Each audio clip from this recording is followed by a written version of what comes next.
puppets tend to be representations of humans or animals, but at this year's Guadalajara Puppet Festival in Mexico, baskets, spoons, and an array of household objects are taking center stage. The 2011 theme is puppeteering through objects, turning everyday mundane things into puppets.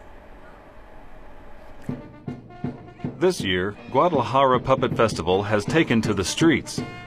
Audiences are treated to a dazzling display as puppeteers, having left their indoor stages, give colorful performances in the center of town.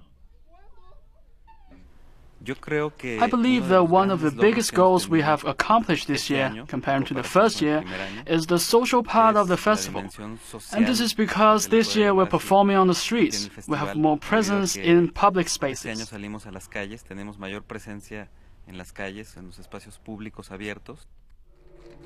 The festival brings together puppeteers from all over Mexico. Organized by local puppet theater company Luna Morena, its objective is to educate and keep the art of puppeteering alive.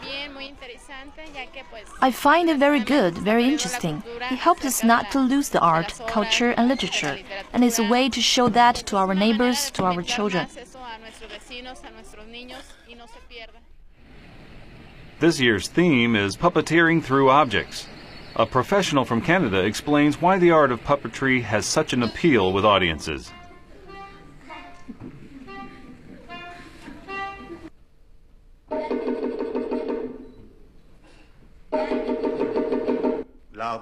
Puppet art is very visual, even more than conventional theater. There's a visual contact that allows the contact to be established between the puppet and humans. LaFrancois traveled to Mexico especially for the festival and to offer workshops in puppeteering through objects for budding performers. This year's event is the 6th year since the festival was established. It took place between May the 28th and June the 5th. Scott Pruitt, CCTV.